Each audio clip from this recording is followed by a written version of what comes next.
Friends, आज हम करने जा रहे हैं क्लास 10th का चैप्टर 1 जो हमारी फर्स्ट फ्लाइट बुक है उससे लेटर टू गॉड।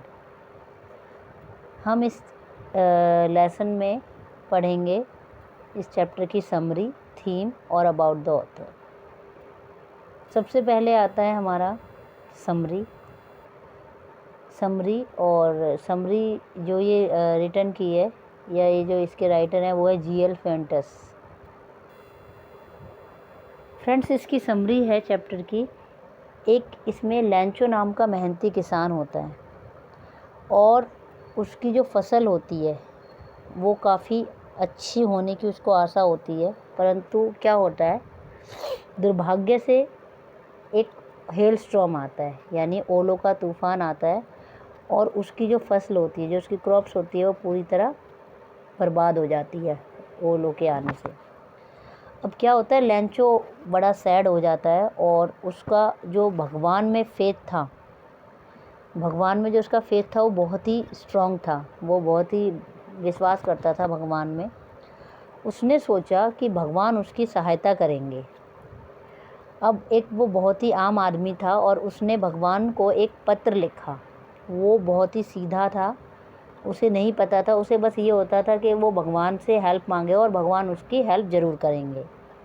तो उसने क्या किया, एक पत्र लिखा भगवान के नाम, और पत्र में उसने ईश्वर से 100 पैसों भेजने के लिए कहा कि पत्र में लिखा कि मुझे 100 पैसों भगवान भेज दे ताकि वो अपनी फसल को अच्छे से ग्रो अप कर सके।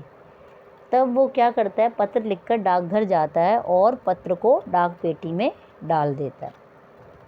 अब क्या होता है, डाकिये ने उस पत्र को पेटी से निकाला। जब उसने वो पत्र डाकघर में उसमें डाक पत्र डाल दिया तो इस पर जो पत्र पर जो एड्रेस लिखा था वो पढ़कर वो हंसने लगा।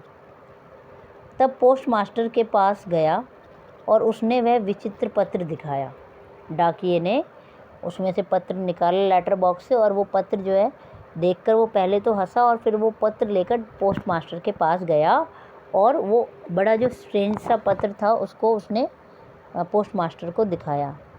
और पत्र पर भगवान का पता देखकर पोस्ट मास्टर भी हंसने लगा, परंतु जब उसने पत्र पढ़ा तो वह काफ़ी सीरियस हो गया। उसने डाकघर के कर्मचारियों से पैसे देने को कहा। उसने अपने वेतन का भी एक हिस्सा दे दिया पोस्ट मास्टर ने, परंतु वह लैंचो द्वारा मांगी गई जो धनराशि थी, लैंचो ने भगवान से 100 पैसों मांगे थे, लेकिन जो पोस्ट मास्टर है उसने अपने एम्प्लॉयज़, जो पोस्ट ऑफिस में जो एम्प्लॉयज़ थे, उनसे पैसा इकट्ठा किया, लेकिन वो फिर भी उतनी धनराशि इकट्ठी नहीं हो पाई जितनी लैंचो ने भगवान से मांगी थी। तो उसने 100 पैसों मांगे थे और 70 पैसों इकट्ठे हो पाए। अब क्या हुआ, उस पोस्ट मास्टर ने वो 70 पैसों उस जो उसका पत्र था उसमें रखकर लैंचो के पास भेज दिया। अब उसने उस पर भगवान का पता लिख दिया। अब क्या हुआ, एक रविवार आया, अगले रविवार आया और लैंचो फिर, अब क्या हुआ कि लैंचो को वो पत्र मिला और पत्र में लैंचो ने देखा कि उसने तो भगवान से 100 रुपीज़ मांगे हैं लेकिन उसको 70 पैसे मिले। अब क्या हुआ, वो देखकर लैंचो जो है उसने एक बार भगवान के ऊपर काफ़ी नाराज़ हुआ। अब क्या हुआ, लैंचो को ये देखकर उसने पैसे गिने तो उसको गुस्सा भी हुआ कि मैंने तो भगवान से 100 पैसे मांगे थे और मुझे 70 पैसे मिले हैं। और जबकि क्योंकि उसको तो पूर्ण विश्वास था भगवान के ऊपर कि भगवान तो कभी गलती कर ही नहीं सकते, उसने दोबारा से कागज़ और स्याही उठाई और भगवान को दूसरा पत्र लिख दिया। तब उसने पत्र पेटी में जाकर डाकघर में डाल दिया। अब लैंचो के चले जाने के बाद पोस्ट मास्टर और जो वहाँ के जो एम्प्लॉयज़ थे, कर्मचारी थे, उन्होंने वो पत्र पढ़ा जो दूसरा पत्र उसने डाला था। लैंचो ने भगवान से शिकायत की थी कि उसे केवल 70 पैसे ही प्राप्त हुए हैं, जबकि उसने तो भगवान से 100 पैसे मांगे थे। अब उसने उस पत्र में लिखा कि मुझे तो 70 पैसे प्राप्त हुए हैं और 30 पैसे जो हैं वो भी मुझे भेजने का कष्ट करें, उसने भगवान से कहा। पत्र में लिखा हुआ था ऐसा, परंतु उसने भगवान को पैसा डाक द्वारा भेजने को नहीं कहा। क्यों? क्योंकि उसको लगा कि भगवान ने पैसे तो पूरे भेजे होंगे, लेकिन जो उसके जो बचे हुए पैसे थे, यानी जो 30 पैसों थे, वो डाकघर के कर्मचारियों ने उसके पैसे जो है लूट लिए। उसको ये फेथ नहीं था लोगों पर। उसने भगवान को कहा कि भगवान, अब की बार जो मैं ये पैसे अब की बार अगर आप मुझे पैसे भेजो तो डाक से मत भेजना, मुझे डायरेक्ट भेजना। उसने लिखा कि डाकघर के जो कर्मचारी हैं ना, वो काफ़ी धोखेबाज हैं, जबकि एक्चुअल में नहीं होता। जबकि उसकी जो हेल्प की होती है वो डाकघर के कर्मचारी और उसके पोस्ट मास्टर ने की होती है। लेकिन उसको ऐसा लगता है कि जो यहाँ के लोग हैं, डाकघर के जो लोग हैं या कर्मचारी हैं या कोई भी लोग हैं, वो सब यहाँ पर धोखेबाज हैं। तो बच्चों, ये थी इस चैप्टर की समरी। और हम इसके बाद इस चैप्टर की थीम क्या है, ये चैप्टर किसके अराउंड घूमता है, या किसके इस चैप्टर से हमें क्या इसका जो बैकग्राउंड है, वो है the story a letter to God. ये जो लिखी है वो है G.L. फेंटेस ने। revolves around the idea of having unquestionable belief in something. The story is set in a Latin American country, Lancho.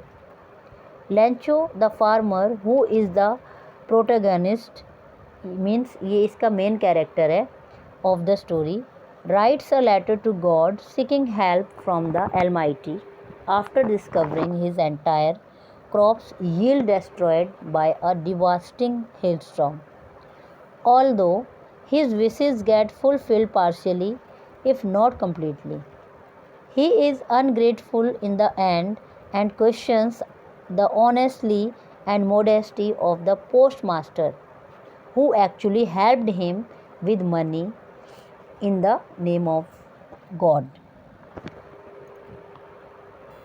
अब इस चैप्टर के जो 3 पॉइंट्स हैं वो क्या डेमोन्स्ट्रेट करते हैं, इन 3 पॉइंट्स को हमें माइंड में रखना है इस चैप्टर को जब हम रीड करेंगे। तो फर्स्ट पॉइंट इसका जो है वो है कि ये क्या करता है, ये क्या दर्शाता है चैप्टर। इट डेमोन्स्ट्रेट लैंचोज steadfast confidence in God. यानी इस चैप्टर में जो लैंचो यानी जो किसान था, उसका बहुत ही पूर्ण विश्वास भगवान के प्रति बताया गया है। His trust is confirmed by the fact that those who assist him are people. Second है, it demonstrates Lancho's the farmer complete innocence. जो इसमें फार्मर था, जो किसान था, वो काफ़ी भोला था, काफ़ी इनोसेंस था। उसको नहीं पता था कि ऐसा भगवान सच में हेल्प नहीं करते, लेकिन वो भगवान के प्रति एक पत्र लिखता है और वो उसको लगता है कि भगवान मेरी हेल्प करेंगे और मुझे पैसे भेजेंगे। लेकिन एक्चुअली उसकी हेल्प कौन करता है, वहाँ के पोस्ट मास्टर, और जो पोस्ट मास्टर करता है और बाकी जो एम्प्लॉयज़ होते हैं वो उसकी हेल्प करते हैं। थर्ड इसमें बताया गया है, the lesson illustrate that even charity might go unnoticed at times. तो ये 3 पॉइंट्स हैं जो इस चैप्टर के इर्द गिर्द घूमते हैं। You might not receive any recognition for your kindness and giving. On the other hand, people can mistake you for a bunch of crooks. तो ये चैप्टर था। आई होप आपको इसकी समरी ये अच्छे से समझ आई होगी और आप इसको समरी को समझें, और फिर हम आगे नेक्स्ट वीडियो में इसको और डिस्क्रिप्शन के साथ बताएंगे। Thank you. Please like my channel, share and subscribe.